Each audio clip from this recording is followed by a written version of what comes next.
Gelar KLB, Quo Vadis PWI. Oleh Wilson Lalengke, Jakarta, terbetik kabar bahwa Persatuan Wartawan Indonesia PWI bakal menggelar Kongres Luar Biasa atau KLB dalam waktu dekat. Kongres Luar Biasa KLB PWI siap digelar di Jakarta pada tanggal 18–19 Agustus tahun 2024. Mengusung tema, menjaga marwah organisasi dan menegakkan integritas wartawan. Demikian mukadimah pernyataan pers dari Panitia Pelaksana Panpel KLB PWI yang disiarkan hari ini, Kamis, tanggal 15 Agustus tahun 2024. Dalam siaran pers itu juga disebutkan bahwa KLB adalah solusi konstitusional PWI untuk menyelesaikan terjadinya gonjang-ganjing di tubuh PWI, akibat gencarnya pemberitaan media gara-gara adanya kevakuman dalam kepemimpinan puncak PWI setelah Henry C. Bangun anggota PWI yang menjabat Ketum PWI tahun 2023 sampai tahun 2028 mendapat sanksi pemberhentian penuh sebagai anggota PWI oleh Dewan Kehormatan DK PWI Pusat. Ini sejarah pahit dan menyakitkan bagi semua warga PWI. Pertama kali setelah 78 tahun usia PWI, ada seorang anggotanya yang sedang menjabat sebagai ketua umum, diberhentikan secara penuh sebagai anggota, kata Maras Sakti Siregar yang didapuk sebagai ketua Panpel KLB. Sebagaimana diketahui publik bahwa kisruh kepengurusan pusat PWI ini berawal dari dugaan kuat telah terjadi tindak pidana korupsi dan penggelapan dana hibah BUMN yang dilakukan oleh Henry C. Bangun, bekerja sama dengan pengurus lainnya, yakni Sekjen Said Iskandar Syah, Wabendum Muhammad Ihsan, dan Direktur UMKM Syarif Hidayatullah. Total uang yang mereka tilep cukup mencengangkan, yaitu 1,7 miliar rupiah. Dewan Kehormatan PWI akhirnya memerintahkan Henry dan jaringan mafianya mengembalikan dana tersebut, dan sudah dikembalikan sebesar 1 miliar 80 juta rupiah. Pemberhentian permanen Henry C. Bangun dari keanggotaan PWI diikuti dengan penunjukan Ketua Bidang Organisasi, Zulmansyah Sekedang, menjabat sebagai pelaksana tugas PLT, Ketum PWI dan ditugaskan mempersiapkan pelaksanaan KLB. Zulmansyah bergerak cepat. Dia kemudian membentuk panitia pelaksana dan menjadwalkan pelaksanaan KLB tersebut usai peringatan Hari Ulang Tahun Republik Indonesia HUT RI mendatang. Dalam optimisme Panpel KLB, terbetik juga kekhawatiran banyak pihak, termasuk di internal PWI. Bagaimana tidak, ternyata pecatan anggota PWI Henry C. Bangun justru melakukan perlawanan atas keputusan DK PWI. Henry kekeh tidak terima pemberhentiannya sebagai anggota PWI dan menilai SK DK PWI tidak sah. Dia pun menganggap dirinya tetap sebagai Ketua Umum PWI dan hingga kini tetap berkantor di Gedung Dewan Pers. Tidak hanya itu, Henry CS juga telah membentuk tim penyelamat PWI yang beranggotakan sejumlah pengacara dan follower dedengkot koruptor PWI tersebut. Tim ini juga bekerja cepat, mengadakan konferensi pers sehari sebelum Panpel KLB mengadakan konferensi pers, yakni pada Rabu, tanggal 14 Agustus tahun 2024. Menurut informasi, tim penyelamat PWI akan melaporkan sejumlah pihak ke polisi dengan tuduhan memberitakan informasi bohong terkait kisruh yang melanda organisasi pers tertua di Indonesia itu.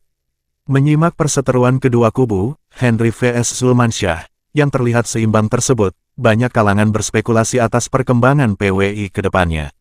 Yang cukup santer terdengar adalah bahwa KLB tidak mungkin menghasilkan solusi yang diharapkan. Bahkan, KLB sangat mungkin akan menjadi awal kehancuran organisasi PWI.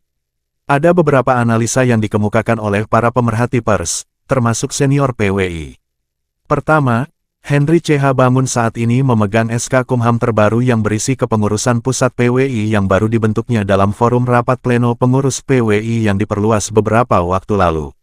Di dalam kepengurusan baru tersebut, sejumlah nama pengurus yang dianggap Henry sebagai penghalang dalam menjalankan aksinya dikeluarkan, seperti Ketua Dewan Penasehat Ilham Bintang diganti dengan Irjen Pol Purnawirawan Anton Carlian, Sekretaris DK Nurholis digantikan Tatang Suherman, dan Wakil Ketua DK Uni Lubis digantikan Mahmud Matangara.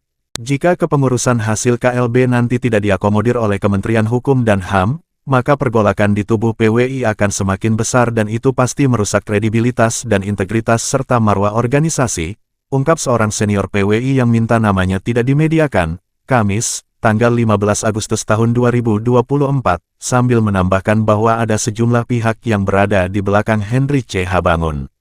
Ketika ditanyakan siapa saja para pihak tersebut, narasumber ini menyampaikan dengan inisial TW, OSO, dan ET. Mereka itu banyak, Tapi yang paling menonjol adalah TW, OSO, dan ET. Mereka pasang orang-orangnya di kepengurusan PWI sekarang, makanya Henry bisa bersikap arogan dan balelo. Uang 1 miliar yang dikembalikan ke kas PWI oleh Henry hampir pasti diberikan oleh orang-orang itu. Mereka juga pasti akan lobi Kumham agar SK hasil KLB tidak diterbitkan, imbus sang senior PWI dengan menambahkan bahwa uang 1 miliar itu kecil buat TW. Prediksi lainnya, PWI akan terpecah menjadi Old PWI, di bawah pimpinan Henry C.H. Bangun dan New PWI, di bawah komando kepengurusan hasil KLB. Analisis ini cukup masuk akal mengingat hal seperti itu sudah biasa terjadi di berbagai organisasi selama ini. Dulu hanya satu PDI, pecah menjadi dua partai politik setelah muncul PDIP. Bahkan ada organisasi masyarakat yang pecah jadi 3 atau 4 organisasi atau faksi dengan nama yang sama, seperti Laskar Merah Putih LMP, yang pecah menjadi 3 faksi, organisasi advokat Peradi yang pecah menjadi 4 faksi, dan lain-lain. Yang paling ekstrim adalah PWI bubar. Kekecewaan yang mulai menjangkiti ribuan anggota dan pengurus PWI di daerah-daerah belakangan ini telah menjadi pemicu hengkangnya sebagian mereka dari PWI, dan bergabung dengan organisasi pers yang lebih progresif dan tetap teguh pada idealisme pers serta memperhatikan kepentingan hidup anggotanya. Kehadiran media online yang menjamur di berbagai pelosok daerah juga menjadi faktor utama yang mempercepat keruntuhan PWI. Bagaimana tidak? Para pemain media online yang umumnya adalah masyarakat awam lebih memilih organisasi yang selaras dengan platform media yang mereka operasikan. Kebanyakan mereka akan bergabung dengan organisasi yang bernuansa online dan atau membawa patron netizen atau bahasa kerennya citizen jurnalis. Nah, ketika melihat kondisi PWI, yang selama 78 tahun mirajai khalayak pers Indonesia, yang morat-merit akibat perbuatan tercela pengurus pusatnya, Henry C.H. Bangun CS, keinginan untuk bergabung dan bernaung di organisasi tersebut akan tergerus abis. Endingnya, publik tidak lagi melihat PWI sebagai barometer jurnalisme Indonesia, tapi hanya akan mengenangnya sebagai bagian dari sejarah pers di tanah air. Penulis adalah jurnalis warga anti korupsi garis keras. Sumber, DPNP PWI Nasional.